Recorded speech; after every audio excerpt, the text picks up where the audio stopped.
একবার মরে যাম, তাও আমি আর যাম না। প্রবাসী স্ত্রীর সাথে 5 বছর যাবৎ পরকীয়া প্রেম, এখন বিয়ে না করাই ভারিতে উঠেছে ওই নারী। পরকীয়া প্রেমিক পলাতক রয়েছে ঘটনার পর থেকে। আর এদিকে পরকীয়া প্রেমিকা প্রবাসীর স্ত্রী গত 3 দিন যাবৎ ওই বাড়িতে বিয়ের দাবিতে অনশন করছেন। ওই পরকীয়া প্রেমিকা বলছেন যতক্ষণ পর্যন্ত বিয়ে না করে ততক্ষণ পর্যন্ত তিনি এ বাড়ি থেকে এক পাও নড়বেন না, প্রয়োজনে মৃত্যু হবে। এদিকে গ্রামবাসী বলছেন এই ধরনের ঘটনা সামাজিক অবক্ষয়, দিন দিন অপরাধের সাথে জড়িয়ে যাচ্ছে মানুষ। রাত্রে 8:30 বা 7:30 দিক দিয়ে মনে হয়েছে শাকিল বাসায় প্রায় করতেছে নজায় গেছে সোমবার দিনকে বিয়ে করুন। আমি না সোমবার এরকম কত তারিখ দিছ, তুমি এবার করলে সকালবেলা ফোন দিছি কয়া হও আইসি দোকান আসার পর আমার কইছে বাড়িতে যাও, বাড়িতে আইসি আবার কইতেছে কয় যে যাও আজকে আমি সোমবারে বিয়ে করুন। আমি না আমি আইসি আমি আর যাম না। এখানে কতদিন যাবত আছেন? 3 দিন। শনিবার আপনি যে বললেন টাকা দিয়েছেন, কত টাকা দিয়েছেন? 3 লাখ কত জানি। বিয়ে না করলাম যাবো না, আমি আইসি আমি লাশ হয়ে গেলাম, যাম একবার মরে যাম, তাও আমি আর যাম না। 42। শাকিলের বয়স কত? 30 না কত? 38 এরকম।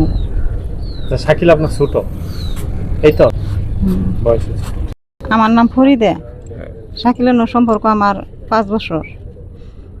ও দোকানে সার বেচতো, টাকা পয়সা চাইতো, যখন নাকতো দিতাম আইতাম ওর দোকানে, ও আমার বিয়ে করবো আশা দিছে। আচ্ছা, সম্পর্কটা কিভাবে শুরু হয়, শুরুটা বলেন। সম্পর্ক তো আস্তে আস্তে কথা কইতে সম্পর্ক হয়ে গেছে। মোবাইল নাম্বার নিছে? ঠিক আছে।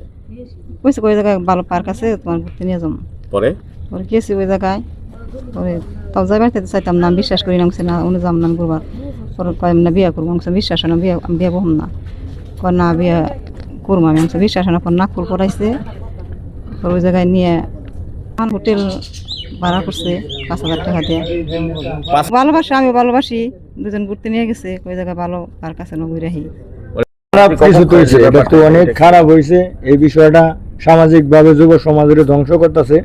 এটা নির্মূল করার জন্য আমরা সর্বোচ্চ সামাজিকভাবে প্রচেষ্টা করুন, সবাই সতর্ক থাকুন, এটা আমাকে প্রত্যাশা।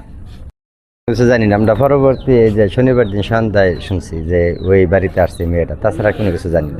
জানা না দেখতেছি মেয়ে আসছে যে হেতু করলো যে আমার কোনো অত্যাচার করার নাই, কোনো নাই, আদর যত্ন করে রাখতেছে। কালকে রাতে মাতবার আছে নেতারা বইছে, বুধবার দিনকে ফয়সালা করবো, বিয়ে শাদী দিয়ে পড়াইবো। এই যেমন প্রেম, প্রশাসন কিংবা সামাজিক সচেতনতা বৃদ্ধি হলে দিন দিন অপরাধ কমবে। সংশ্লিষ্টরা দুইজনেরই কঠোর বিচারের দাবি জানিয়েছেন। গাজীপুরের শ্রীপুর থেকে SM জহিরুল ইসলাম।